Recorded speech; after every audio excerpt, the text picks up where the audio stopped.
to QSJ, digging up the underground. Let's get back to the mix.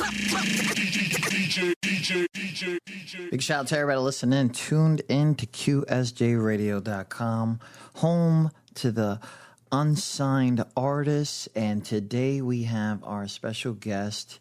Welcome to the podcast. We are here to dive in to artists that bring rhythm and heart to the dance floor. I'm your host, Traffic Light, and today we have London-based powerhouse Michelle Galas, born in France, raised in Guadeloupe, and now electrifying audience everywhere with her signature sound.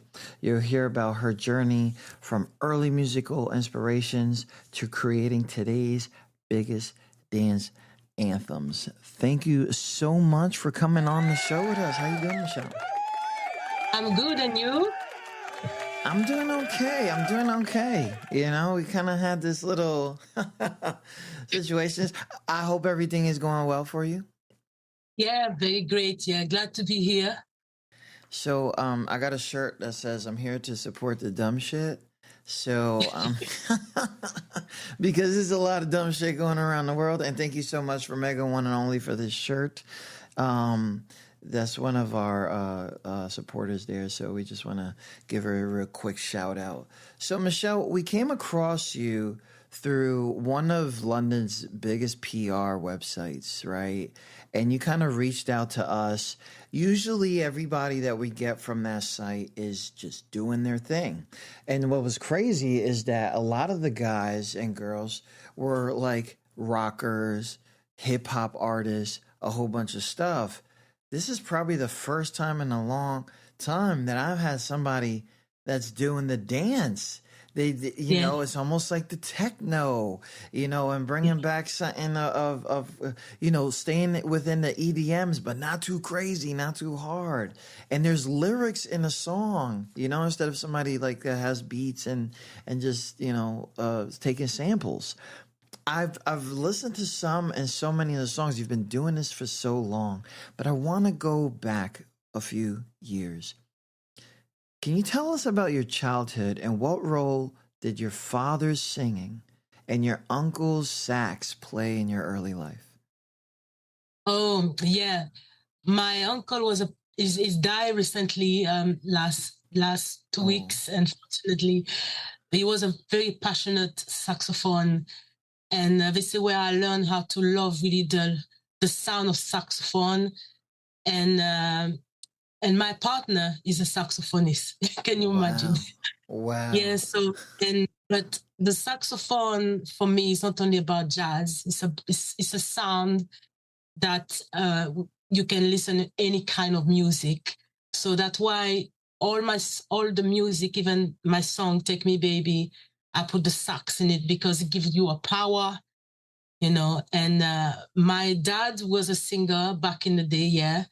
So I grew up in a musical environment, yeah. So, and with the sax, with the voice of my dad, and yeah, that was a bit. But I wasn't really wanted to do this as a career and everything. It was around me. It's when I grew up more and more, I become more interested about the music, about doing a song, writing a song, and more. I have more a brain of music producer if I don't play anything, but I love sound, you know.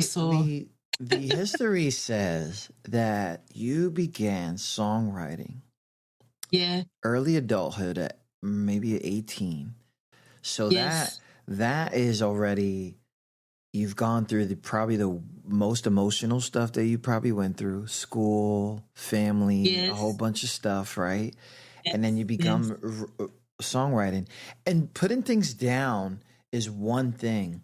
But at 18, something also happened that there was a moment where you wanted to take this music professionally. What was that moment for you?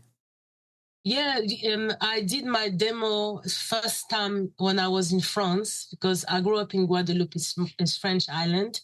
But after I went in my 18th, I will say 2021 in France, and I did a demo there. It was my first demo, and I wrote songs.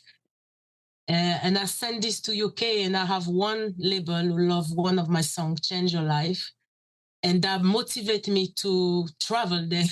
Since I'm in UK, but it's true that at the age I wasn't realized really that I can put the words of what I feel or what I see around me, as a lyrics. Yeah.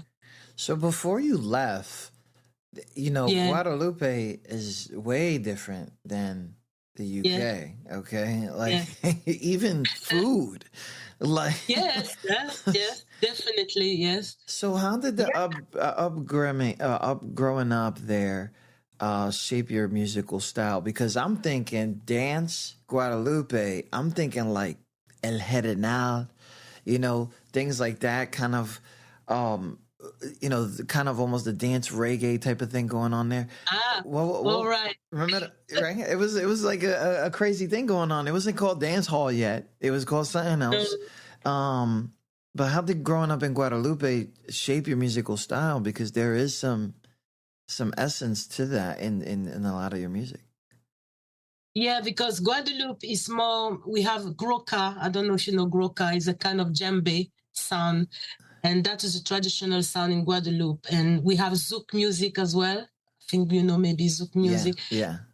So it's more like tropical sound, Creole sound. Yeah. And it's when I travel, and I was when I was younger, I was really obsessed by the American singers, people like Madonna, all these singers, Coolins Against, all this, and I always love music to make you dance and move and jump and everything. So when I come in UK and France, I discover EDM dance music. So I was more in that pop music than really the tropical one. Yeah. So I forget my roots, but because my next song, Keep the Feeling, I put some djembe in it, but I don't say too much. Not gonna surprise. Yeah. We won't do that. That's going to release later. We'll talk about more about that here in a second. Yeah. Big shout out to everybody listening. If you guys are just tuning in right now, we have Michelle Galas in here. And let me know if I'm saying it wrong, because I'll be messing people's names up, man. I'll be out here. I am so known for that. Music is all over the place on Spotify. If you guys want to go ahead and check her out, Instagram, Facebook, TikTok, Twitter, everything Michelle Galas. And of course, the official website, michellegalasmusic.com. When we talk about a lot of like the past, now let's go into the term groove with me, like that is like, how people live like in a sitcom, and it's just like, you remember the joke, this I don't know where that came from. How did Groove with Me, how did that sound come to life for you? Because now that identifies you. Yeah, because first my partner is a saxophone player, like I say, and his name is Groover. Okay. It was Groover back in the day. Now it's Groove Stacy.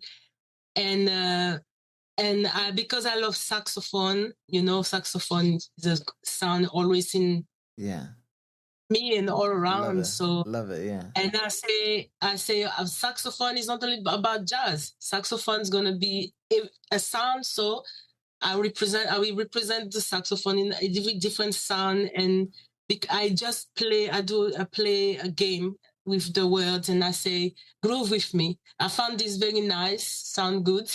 So I take it from my slogan, and now some people who know me, they call me Miss Groove with Me.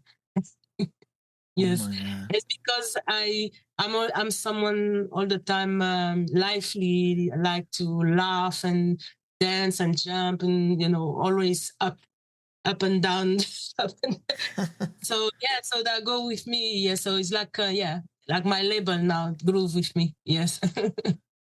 Big shout out to everybody listening. If you just tuned in, we have just spoken to Michelle Galas about the past and how her father and late uncle identified her music surroundings, and her partner is kind of like, I wouldn't say like an uncle's shadow, but is like a saxophone is that what it's called, saxophonist? As well, which brings kind of like all the essence into something, right? There's a love for family and there's a love for a partner that's totally different, and to bring it all in thing. We talked about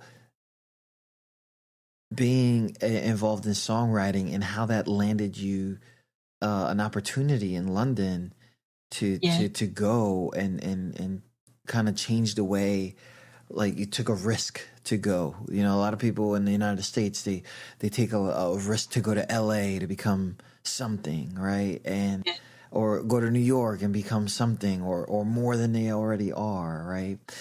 And then we also talked about how Guadeloupe kind of shaped your musical style, but you was still obsessed with Madonna and of course recently the Madonna version is I believe Lady Gaga. I think you didn't say anything about it, but late Cyndi Lauper, everybody had a big impact on you. Most of them women pop artists, which makes sense, right?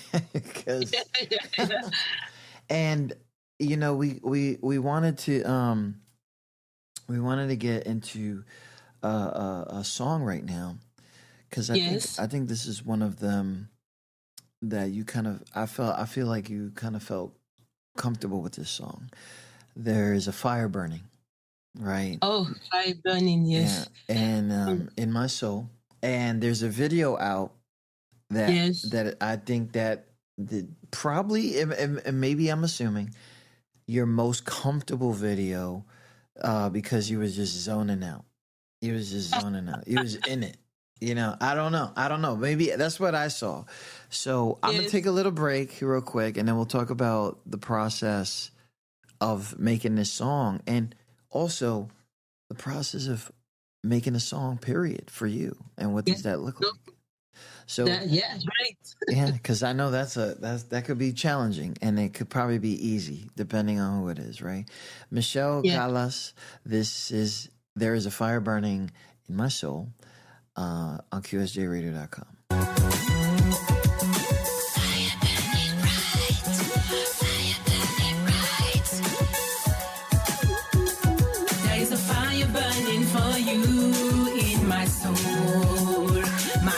Full the flames, my heart starts to beat. I have a joy I can't control. Fire burning bright, burning in my soul.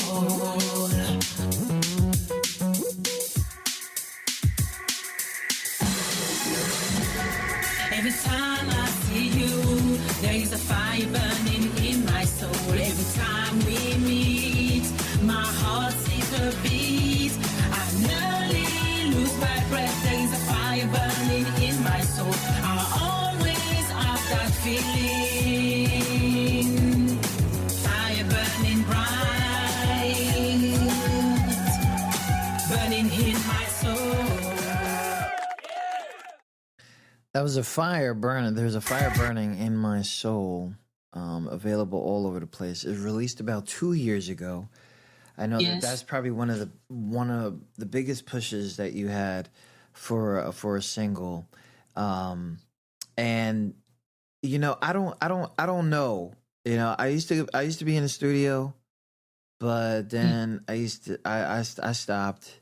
I gave myself a time limit. It was like one of those things. And I try to tell people all the time, don't make a time limit. It's not, you're gonna love it, you're gonna miss it, and if you put a time limit on it, it's like literally ending a relationship on purpose. Like you do not do that, right? But my process was different, right? I would have to get in there, have a weird emotion. Most of it had to be sadness. And then I didn't write. I didn't write. I just stood there and I was just like, going in, boom, boom, boom, boom. And then I would just take bits and pieces and come back, cut it up, and boom, hit record, and then I'm good. Now, I don't hit the record button. right? So, and I get a lot of heat for that, but whatever. That was my process, and I had fun doing it. But most of the time, I was alone, and I felt like no one was going to be in my feelings with me. That was my process. But what is your process? And because it's different when you got a house, you gotta either make the beat, get somebody to get something. You know, I don't know what it is. Like, what's your process like? Okay, so Fire Burning, first of all, it's not my lyrics. It's the lyrics of a good friend of mine. Is Mr. Bill Kilgallen, who wrote the lyrics and proposed me, and I found the melody, and me and my partner, we work on the sound. So it was a song, when I read the lyrics, that talked to me a lot, because first of all, it's a song written by a guy who was talking about a woman, and me, I'm a woman saying the same word that a guy thinks, you know. Wow. So when he said there is a fire burning in my soul, he's talk about the feeling of the love, you know. So every time I see someone, every time I see you, there is a fire burning in my soul. Yeah. So he feels something in his body, something is happening to him every time he see this person. So he's in the point of view of a man, look at a woman. So I took the song and I said, let me do like a woman talking about a guy. So, and I did the sound on it. So, but my own song, I wrote things I see around me, observe. For example, my next song's coming, which is Keep the Feeling. I wrote it. One day I was sit down and I was talking about life and thinking about life. And I say, why we don't think about love time to time instead of to think about running after money all the time? Wow. Yeah. So I wrote this song, Keep the Feeling, which is the next one. And the one now we are promoting now, thanks to you, is Take Me Baby in Your Arms. I wrote this with my friend Loretta Rakuma, which is a songwriter in South Africa. And this song talk about the feeling of missing the affection, the love affection we need, you know, as a woman. Because most of the time it's more about sexual and everything, but not affection. So it's like, take me, baby, in your arms. We forget about this affections gesture. Yeah. We need sometime in our life. So we work on this song. First of all, it was the idea of Loretta, but after we work on the song and after I found the melody, I found the way to sing it, and me and my partner, we do the music together. I do everything in my house, and after I go to a big studio to finalize everything. So a song for me is like, can be from anything. It can come out from your head, you know, any ideas, crazy or not, or realistic or not, sad or not, just something you think about, or you just ask real question about your life, you know, say, why this, why that, and you write a song about it, you know. So I think it's like an adventure when you write a song. You know, we're talking about originals here, and then there's a lot of collaboration, all right?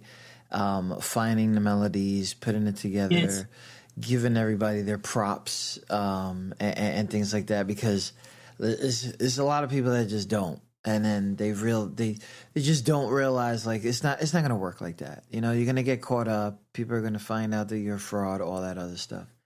But then there's also homage when you did something like remixes, and one of them was Starseed. And and how do you feel like doing like a remixed version of that? Because, you know, I know it's been a thing online for probably over 15 years, you know, remix a song, cover a song, things like that. But when you're remixing, you're actually putting it out as it's yours, but you're paying homage to the person for the original. Why Starseed? Why remix that one? Why release that one? Okay, so Starseed have been presented to me by my marketer consultant. And I like how I like you could say that. That's so lovely. That's true. That's true. So, and it's so I think our both artist profile and say why we don't collaborate and do something together. And because I was promoting Take Me Baby in Your Arms, he say why not doing a remix, because I'm doing dance music. So for the dance floor, it's better to have a remix than most of the time the original.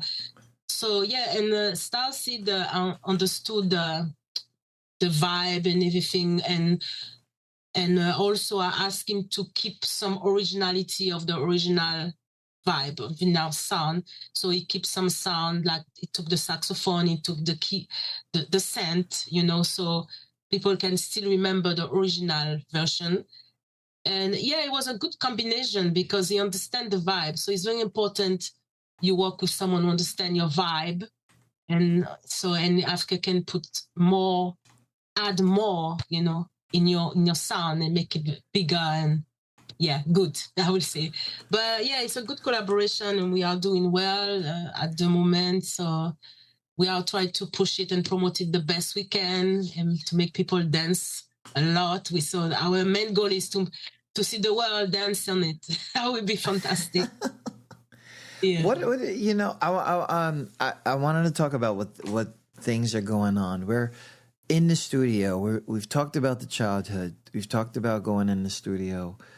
What performance has performance been like, opportunities that you take and things like that? Because I see you going around with the video camera. You got your own personal cameraman, and they taking, you got a little, make sure everything is colorful. It's like really crazy. I'm seeing it. But the stage performances, is it hard to find stages because your music is different?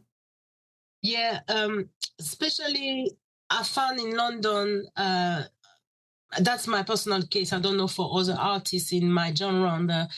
It's very hard to find opportunity to play in clubs, for example, dance music club, techno, or EDM or whatever, because this market is more for DJs, not really for artists, singers and everything. So it's quite hard. So at the moment, I'm trying to focus on small festival, I think, not even in London, around the world, if I can go Europe or other place. And and collaborate with more DJ. Maybe they can help me open the doors for me to go. Yeah, but it's quite hard, for dance EDM singers, I will say, because I have some example like Oleta, Rolore, all these big singers back in the days, it's kind of hard to enter if you don't have the pushing of a DJ behind you. Yeah. That's easy. Yeah. Definitely, yo. So all my UK DJs, yo, stop playing. Stop playing. I got some in here that listen. Stop playing. They're right here, bro. We good. Don't worry. Tell them QSJ sent you. You good. Anyways. So independent artist is probably the worst job. Right? There's wasting money sometimes, right? You feel like, was it worth it? But it's the same with a lot of things, right? So you get I don't know if you like candy. I gotta ask that these days. I gotta ask everything. I don't know if you like candy, but you expect the store to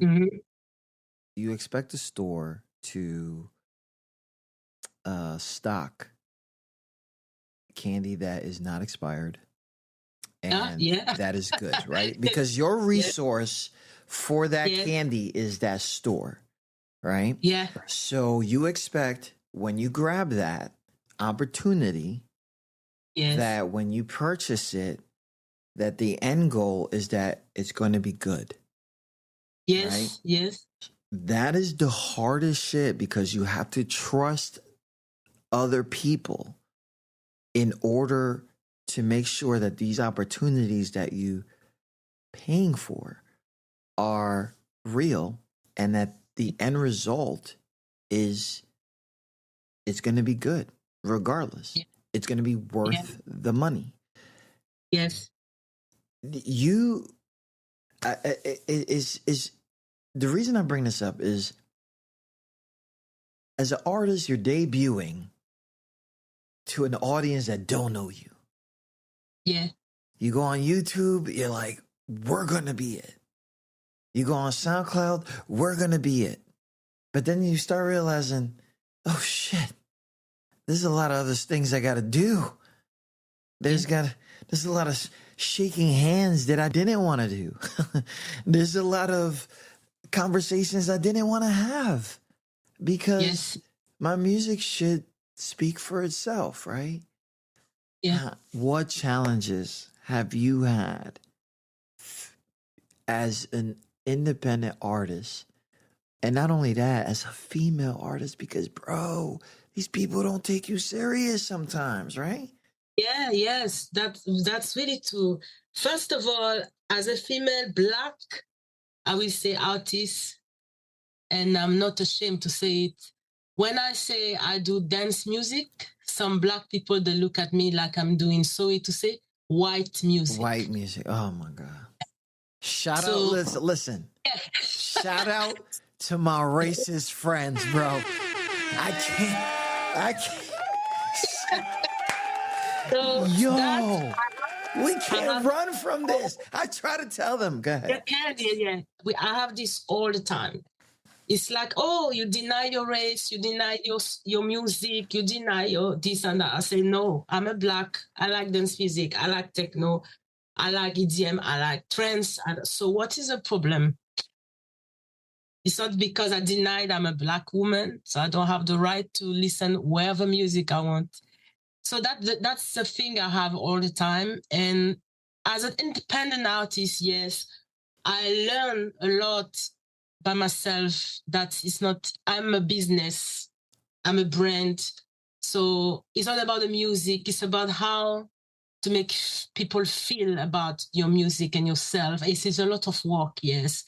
A lot of work, because we are not selling product like a candy, like you say, good example of sugar. But we are selling emotion. And emotion, feelings is very hard because now the world is messed up. So how can you attract the attention of some people in a messed up world? So it's only in your inner you can find something that you can offer to the world, and the world, they can accept it and say, yes, you are the one who bring us something. We accept you. We love you. So that they're going to accept your music.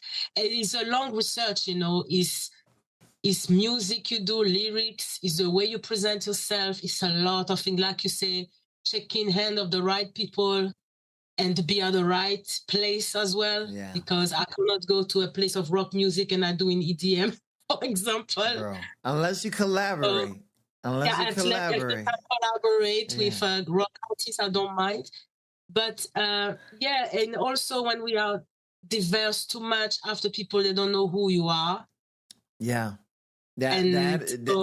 sometimes you wanna accept that, where people are trying so much, but I also believe that trying so much causes your own identity crisis, because you have to have some sort of one. I know the big artist Pink, she's done it, but it wasn't like it was all filled in one album that she went left and right. She it was kind of a warning, hey, I'm gonna do this now, I'm going to do this now. I'm going to do this now. And if it wasn't for, and I think that you know this now, a strong social media presence, then no one really would know who you are. So now you've cultivated that. I don't know how you've done that. Shout out to that. I want some trolls in my life. Where my trolls at? Where my trolls, bro? You have such a strong social media presence. Really, you think? You're on there. Yes, I'm on there. And you're confident on there. That's all you need. Some people just don't. I don't even post no more. You know why? I got bloodline haters. That is crazy. Really? Bloodline crazes. People that came out of my nutsack haters. That is crazy, bro.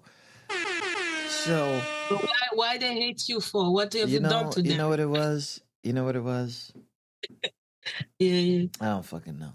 But anyways, listen.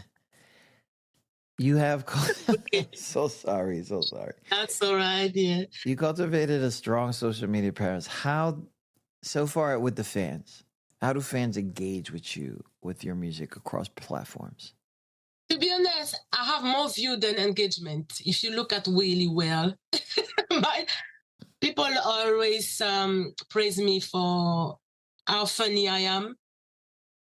But it's a view. I have a lot of view, but not really engagement. So I don't know if I've scared them because I'm too, like you say, colorful and I just sometimes crazy too much, or they don't expect something I do not normal. Yeah. I don't know. But it's true that now I need to work on more to get more engagement, more people talking to me and everything that watching me. That is a really hard work as well, because you need to, like to say, have the attraction, something to attract people to come and talk to you, not only listen to you and watching you. Yeah, you know what? I don't want nobody talking to me. I think that's what it is. I think that's what it is. I think that's why the trolls don't show up, because they know that I probably will not respond. Right. So, you know, I think that's probably what it is. Right. And if I do respond, I'm probably going to be a little bit stronger than they came. Right. Because what the fuck are you talking about, bro? You know what I'm saying? Like, what can you possibly be? Maybe it's also a strength you have that if you are one of these, you know, and I'm going to say this super like it might sound crazy. If you're one of these women that can push off anybody that's trying to mess with your peace, you can do that online as well. Yes, I'm exactly. And so if you know how to do that, then you can push them off. Those who are vulnerable, you can see that. Even though they're doing like a funny skit here or there, blah, blah, stuff like that, you can get to them. And you know that. Yeah. And people know that. People who are really disgusting know to do that. Then you got people who are lovely, who are encouraged by we know you're vulnerable and you're using this as a strength, right? So maybe that's what it is, right? The push off is real, right? Because no one's going to tell me to my face how they feel about me. I have literally had so many problems. And I've literally never heard the comments. So I've known how to push people away, because I'm sorry, but what I have been through will never match a bad comment. Yeah. You'll never get to that. You'll never get to that point. I don't care. People have left me. I've felt sad about that. I have made it very public. And, you know, it kind of sucks that they're still stupid ass people. But at the end of the day, I'm here wishing the best for you. And because I'm wishing the best for you, you take offense to that. You know, people do that. Like, it really didn't affect him. You know, I'm not going to change my identity because you feel hurt about something I did not do to you. And it's not narcissistic. You know how people feel like, you know, you take accountability. No, you can fucking eat a dick. Excuse me. Sorry. I know it's not that. Okay. You express yourself, so it's okay. I'm here to support the dumb shit. And it could be anything. You know? It could be anything. And I'm sure that you know, right? Yeah. There's a group of people that you have around you. They have a lot of opinions. And because you want them to stay around, you support their opinions. And sometimes it's like, you know, you might fight them about it. Bro, like, really? Like, but through your music career, you've seen this where you've made these relationships with people. And then all of a sudden things go left and you don't even know why. And then you realize, oh, it's because we got personal. Because I knew you as a career enhancement kind of friend. And then all of a sudden I find out who you are and I can't mess with you like that. Have you had those kind of like situations where you had to let go of friendships that were either they didn't match your image or match who you are? Yeah, because first of all, the way I saw my career now, I'm taking everything like a business. Because I saw so many things around me, like you say, so many examples and cases of when you become too friend and with some people, it cannot be good. So I try to be, a lot of people let me down sometime last minute. I was, it's happened to me. We love last minute people here. Yeah, last minute. We love that. We love that. So that was sarcasm in the chat. Sorry. Yeah. So that after all this experience, to be honest, I don't have time anymore. You know, so I'm not young, and you as well, I'm sure. So we don't have time to the bullshit, like they say. Yeah. So we have things to do. We want to do things. We want to make this happen. We do the best we can, and all the rest is distraction. So if you are here with me, okay, stay there. If you don't want, bye-bye. Ciao. I don't have time. Wow. She said ciao. Yo, I love it. I love it. I love it. Bye-bye. People forget that, like, yo, this is a French woman. Let's get serious. Ciao. We out. Ciao. Yeah. So, bye. Yeah. So it's hard, but you know, at the end of the day, the road to success, I will say, is alone. Yeah.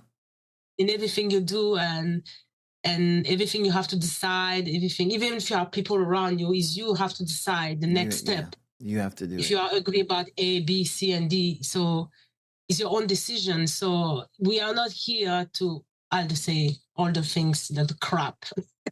We don't have time. We're not here. We're not here. we're here to support it, but we're not here to take it. Yeah. Big shout out to that. Shout out to everybody listening. Tune in to QSJRadio.com.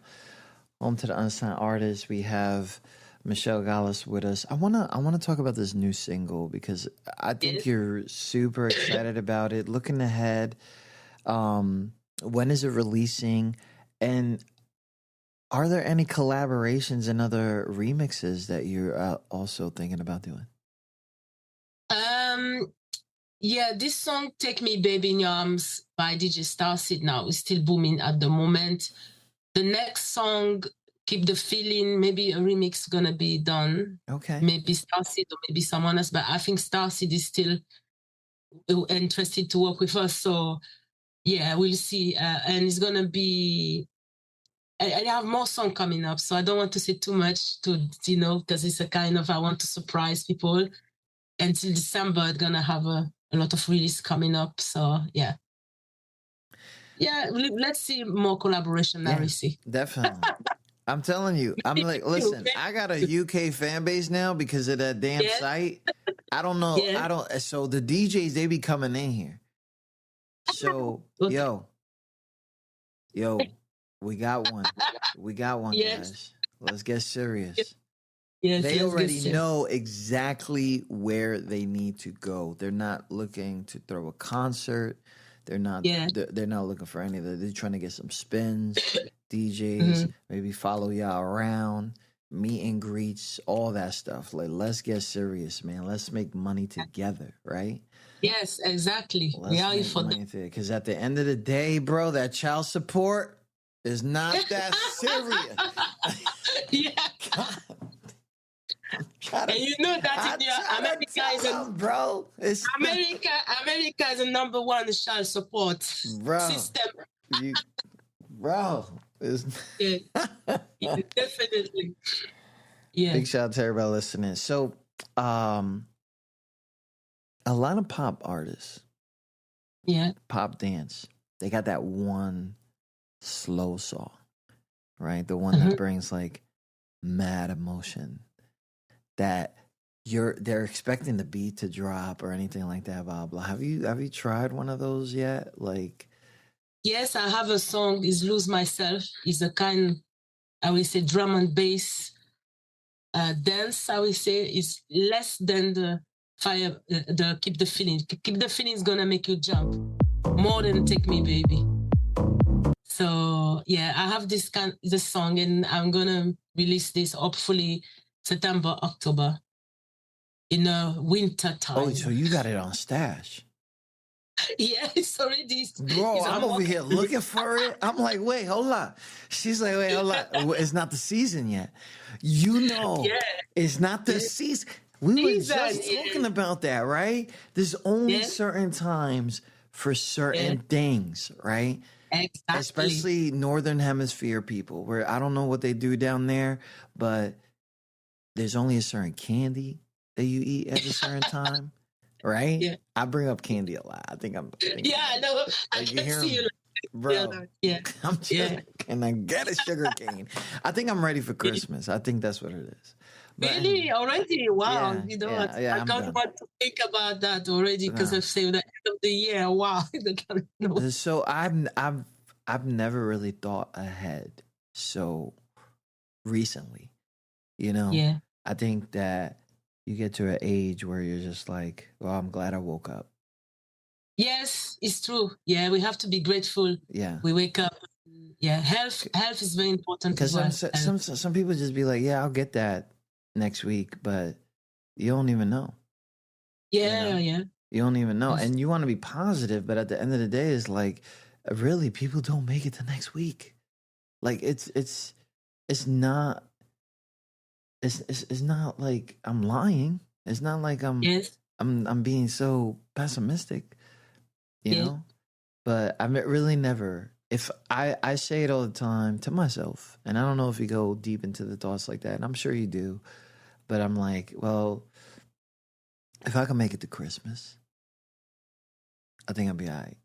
Like, you know, a certain date, right? But I have to realize also, if I'm going to make it to that day, then I'm also taking in the days that come with it. So I'm taking the bad, the good, the accomplishments, the regrets, everything, blah, blah. And then when I get to this day, I'm like, man, that was a lot. But that was good. Yeah. Because you only do this once. Yeah. You only do this once, man. That's why my hair's so long right now. You only do this once, bro. Look, as a young adult, I just never had long hair. I wasn't allowed to have it. So, but anyways, I got this one question for you before we go. Our show is based to the unsigned artists. The ones that are trying to do something with a side budget. It's literally a side budget. I swear. People don't understand. I got bills to pay and I got bills to pay. It's like two separate bills, bro. But there's a lot of like struggle that unsigned artists are willing to go through. They're willing to understand it's okay. It's a passion. So unless somebody shows me another way to do this, this is the way I'm going to go. Right? If you had a message for an artist that was just starting off, didn't know what to do, what message would you give that artist? Basically, what would you tell your younger self about what to do next? My younger self, if I was younger than now, I don't want to say my age, but it will be why I didn't learn the business before to start to do the music. And that would be, and I did a degree, music and media management. I learned, I will say, the basic thing I'm supposed to know in the music business, but I learned more by meeting people, talking with people, watching videos, YouTube, talking with marketer, consultant, wherever. I learn a lot, and a lot with American people. I will say a shout out to you guys, because Yo, I have a group. Don't shout out to us right now, okay? Not you. I talk about the shout out to you guys, okay? Because listen, why? I'm telling you, all we do is go against each other here. That's all we do. Oh. That's all we do. But I'm talking about the marketing That's mindset. what I'm talking about. That's it. You know, shout out to, I know exactly what you're saying, but please. Yeah. Please. Okay, so I think I'm going to have an appointment with you another time. We talk about it. Because that's crazy. So, yeah. We'll talk about that. But yeah, so talk about your marketing and talk about your relationships that you would have. And any advice I have to give to an artist right now is don't do stupid things. Don't think about only the fame. I be on the stage on the microphone and look good. Think about the future. Okay, you are here, you do music, okay, but what next? How are you gonna do the second day, the third day, and the third day, and next year? How are you gonna make money to live with the passion? Because at the end of the day, we all want to live from our passion. We don't want to go to work 9 to 5 and go in the race world, you know. We want to make things happen for us. So at the end of the day, we have to find our own strategy, our own way to make this happen for us. So, and it can be music that don't have any formula. This is a business, the more difficult you have. There is no formula. You just have to find something that works for you and go for it. And that's all. It's a lot of possibility, but we have to find the right one. So this is what I have to say to artists, right? And I'm on it, so I can say it. Right? I'm in it, bro. Like, what are you guys talking about? Like, I'm good. I know. Blood, sweat, and tears. All that. Michelle, thank you so much for sharing your story. From your roots in Guadeloupe through the creation of your signature Groov'With Me sound. Yes, thank you very hearing much. From how your culture, your influences, and your creativity fused into hits like Take Me Baby in Your Arms. And to our listeners, make sure you follow Michelle on Spotify, YouTube, social platforms to keep up with her upcoming releases. We talked about her upcoming release. It's coming soon, people. Don't get it twisted. Coming soon. Yeah. And I'm going to be there, I'm sure. So I can see you face to face now. Bro, let's go. I'm in the East Coast, okay? East Coast, West Coast, East Coast. And we're going to talk more. If you want, we could talk about, a time coming back on here to talk about the release. And so... Yes, of course. Yeah, we're definitely going to do that. Yeah, definitely. Yes. Michelle Galas, everyone. Thank you so much, Michelle. Thank you very much. Ciao. Bye-bye. Ciao. Let's go. We'll talk soon. Bye-bye. Bye.